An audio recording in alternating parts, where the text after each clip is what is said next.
And he then began a process of examining.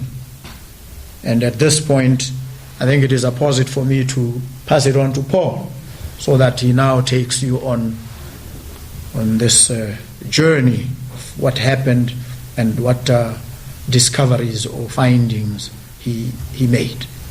Thank you very much, and let me invite Paul to come on. Thank you. Good morning, everybody. I think Forensics for Justice are well known. We have a website. Sarah Jane Trent, who's sitting here, she's an attorney. She's the Executive Director of Forensics for Justice. When I got the information earlier in the year, I approached Sarah Jane Trent and I approached Advocate Boko, and we couldn't really do much. We got a tip-off much earlier in the year that there was an intention to rig the elections. Unfortunately, the tip-off was anonymous. We couldn't go back to the person and ask for more information, so we weren't really able to investigate because it was like looking for a needle in a haystack. However, after the election results came in, I sat down again with Advocate Boko, and we started looking at how they could have done this. And we then commenced an investigation, and we're pleased to say that we managed to get hold of some whistleblowers who came out of the background, and they decided that their involvement in what had been going on was wrong, and they wanted to present the facts to us. So over a period of several weeks, we interviewed different parties. We took very detailed sworn statement, and we took some evidence, and the evidence we now have. We are quite satisfied that the red flags that we have over here are very, very clear red flags.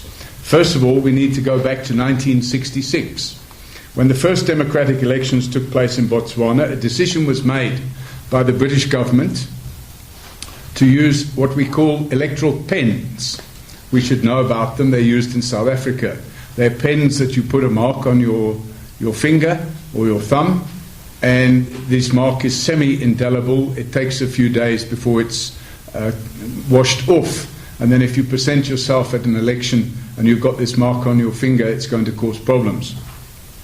So these pens have been in use at every single election since 1966, and somewhere, somehow, a decision was taken either in late 2018 or early 2019. We haven't been able to establish who took the decision, but a decision was taken that to save costs on the election, the electoral pens would not be used in 2019. That's a red flag.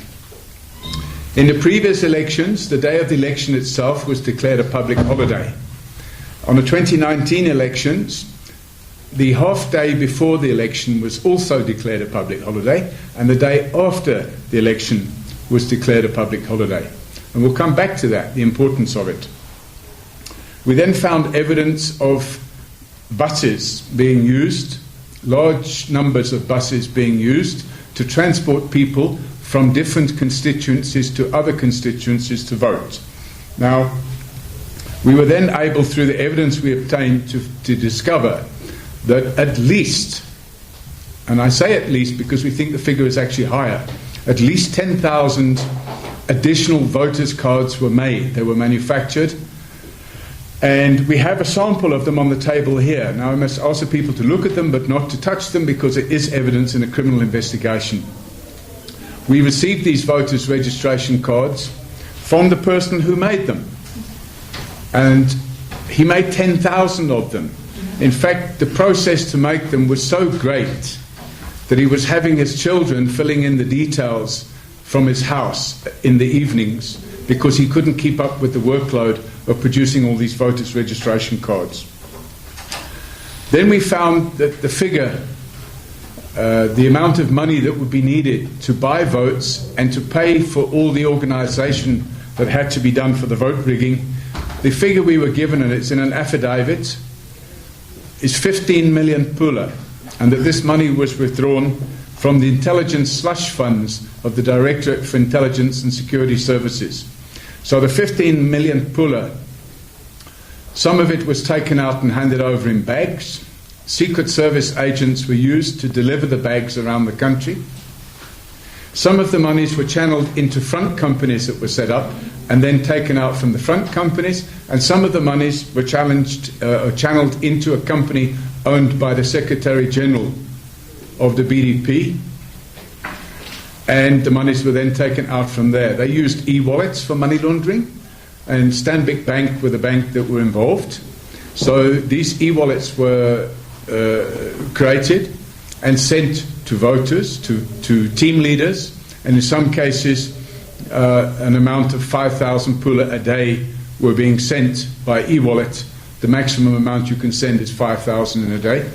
So one of the team leaders would receive 5,000 pula a day, go down to the ATM and withdraw the cash. And that cash was then used. We found that there were donations to a number of churches. So when you make a donation to a church, you don't just get the church, you get the congregation. Soccer teams, they put on a soccer tournament, and to make sure they got the buy-in from the soccer teams, the only teams that were allowed to participate in the soccer tournament were teams that were able to produce their voters' registration cards to prove that they'd registered to vote. And then they spent 175,000 pula putting on that. At the end of the day, we produced a forensic report. It is available. We have handed it out, and we will hand out anybody that doesn't have one. We were, apart from receiving these voters' registration cards, we've received books of information which lists the names of the people that were registered for second votes. And there's one book there as an example. There are 5 more books like this. This is just one person who was creating duplicate voters' registration cards. At the end of the day, as a result of our investigation, we came and we analysed what should have happened at the vote, and we came up with these 2 maps. The map on the left is the prediction. As you know, in any election, the various parties and analysts are able to predict what they think the voter outcome would be. And it wasn't just done in Botswana. Political analysts around the world had recognised that this time the vote may go against the BDP and they may lose power. The drawing on the left, or the map on the left, coloured in, shows the expected vote, and the map on the right shows the actual vote, alleged actual vote. So seats that should have been won, and then what we've done in your book, there's a bar chart, and if you take the line on the bar chart, you can see quite clearly that something's gone wrong.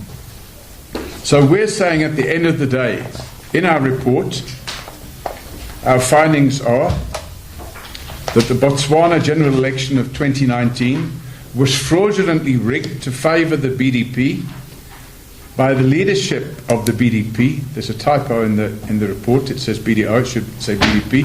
Assisted by the Directorate for Intelligence and Security Services. There can be no reason other than fraud why the intelligence services were involved in the election. In no country should the intelligence services be involved in actually managing the election. That's what happened here. We say that the indications are of the following offences: fraud, corruption and money laundering. Our recommendations to Advocate Boko is that there needs to be a proper independent audit of the election, and it needs to be formed urgently. We're saying the audit itself should be properly overseen by an independent body, somebody that has no interest in the outcome of the audit. We're saying if our findings are confirmed by audit, and we expect the findings to be confirmed by audit, the results of the election should be nullified and criminal charges preferred against the leadership of the BDP who were engaged in election rigging. We're saying a new election needs to take place with proper oversight and the full use of electoral pens at all stations. Apart from the leadership of the BDP, there were other persons involved. We're talking about the Directorate for Intelligence Services and Security. Those people need to be investigated to see what role they played, how the cash was drawn, how the cash was moved, and criminal sanction should be applied against all of them. And those that were involved in the vote rigging process should not be able to participate in a new election that would replace the outcome of the existing election. And I think that's basically all we need to say about the matter. Thank you very much. So it's your opportunity now, ladies and gentlemen, to ask questions if there are any. If you can just indicate who you are and who you are directing your question to. Yes. My name is Nomisa Masebo from BBC News. My question is to Mr. Loko. What I want to understand is what you're saying now about the elections that have been rigged. Are you saying that the rigging only took place at constituencies where you lost, or that it was overall? There are indications that rigging took place everywhere in the country. And my second question to you is, why are you holding a press conference in South Africa and not in Botswana? What are you scared of? Yes. There was rigging right across the country. It differed only in scale. In certain instances, and there seems to have been a pattern, which was to target certain constituencies, mainly in the southern part of the country. So even though there was rigging in other constituencies, it was not as massive as what took place in the other areas. And so in those constituencies where we won in spite of the rigging, the irregularities that were extant in those constituencies. In the areas where we lost, it was outrageous. It was shocking. In areas where the BDP had lost consistently over the years, all of a sudden the margin is 7,000. It's an outrageous outcome. Where the opposition had controlled the majority of council seats, the BDP wins all the council seats with astonishing margins. There's something seriously wrong here. And so we say, in a word, that there was massive rigging in the southern part of the country, but there's rigging generally all over. Why are we holding a press conference in South Africa? First, because the forensic team, the team that was doing the investigation, is based here. That's the first thing. The second is that we could not bring them over to Botswana because of the overbearing involvement of the Directorate on Intelligence and Security Services. These are the law unto themselves in Botswana. They can arrest for any and no reason and detain at will. And so when you are dealing with a rogue institution that gets involved in matters that do not concern it, that usurps the functions of institutions that by law should be operating in particular spaces, then you have a situation where you can't take chances. We can't expose our team at this stage to harassment. The third is, in the lead up to elections, we saw that the Botswana Democratic Party had, in addition to purchasing and deploying cash to buy voters, had also bought the press. Some of the main publications in Botswana, the Sunday Standard, a Sunday newspaper, has been at the forefront of running a massive smear campaign against me in particular, against the opposition generally, and operating as a PR front for the Botswana Democratic Party. Another newspaper called The Patriot was also involved in this manner. And so when you invite a captured press in a small country like Botswana, and you want them to tell your story, in fact, you want them to tell this story, not necessarily your story, but to report ethically, report accurately, report fairly. If you expect to get that kind of reporting from some of these publications, then your expectations are terribly misplaced. So it is better to deal with a press that we believe is ethical, that we believe is untainted and uncompromised and uncaptured, and you expect them to tell the story as accurately as they can. Not to favor you, but to speak the truth. And we cannot expect that from the bulk of the press in Botswana. I think also, if I can come in there, Advocate, you have to look at Botswana for what it is.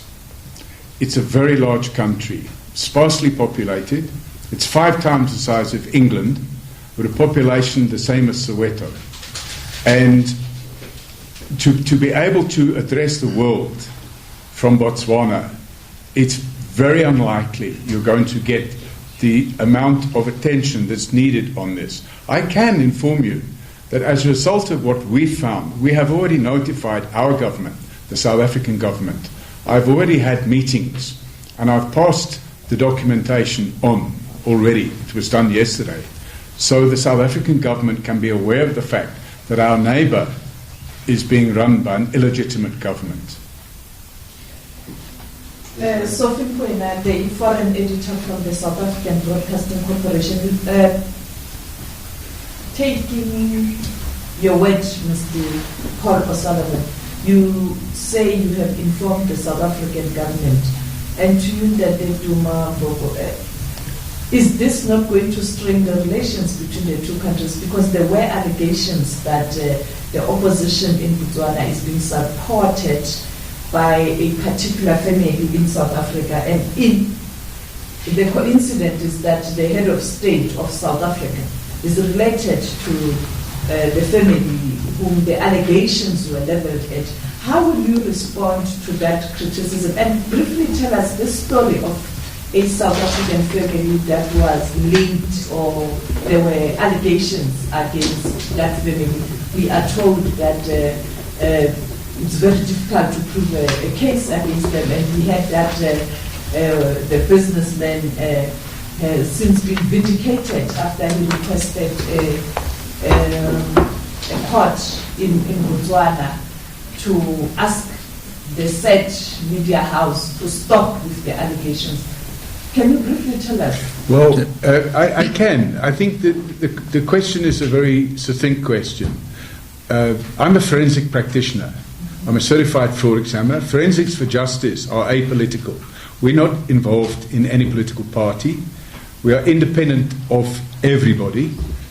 Our investigations in Africa, not just in South Africa, have led to the arrest of government ministers in Liberia and in Kenya, high-ranking officials in Zambia, and now we've ventured into Botswana. I have a duty as a citizen of this country to notify my government if I think our neighbour is involved in something which has the potential to destabilise the region, not just politically but financially. And that's the reason and the basis for which I've notified our government. I'm not at liberty to say how I've notified or who I've notified. I've just carried out my responsibility as a citizen, and I've notified at, I believe, a high enough level to make sure that they are aware of what's been going on. I regret I'm not able to comment on any families that are alleged to have been involved in any hanky-panky in Botswana, and I think if I did, that would more likely be seen as a red herring. What we need to do is focus on the facts, and what I've presented here today are facts. We have in our possession evidence, prima facie evidence, absolute 100% definite evidence of vote rigging. And that vote rigging evidence is capable of being proven if we can now force an independent audit of what's gone on in Botswana. And we're hoping that this investigation and the court cases which Advocate Boko is now launching in Botswana, today I should add, they are being launched. Those court cases will force the hand of the government, and perhaps the citizens of the country who were involved in assisting in the vote rigging will take a leaf out of the book of the witnesses that were involved in coming forward, who've said, you know what, I realise what we've been involved in and it was wrong. I'm saying this is what took place and it needs to be rectified. Thank you very much. Straining of relations. Let us begin by appreciating that the most important, the fundamental requirement in relation to elections, acknowledged across the world by SADC. Well, we're coming out of the press briefing by the leader of a political party in Botswana, Duma Boko, a well-known lawyer and jurist in that country who lost out quite a lot in the recent election, the 2019 Botswana presidential elections, sitting there with Paul O'Sullivan announcing that they have what they call prima facie evidence that the 2019 Botswana poll was fraudulently rigged. That's a story that we'll hope to get more detail on later on here on the show or on the SABC News platform.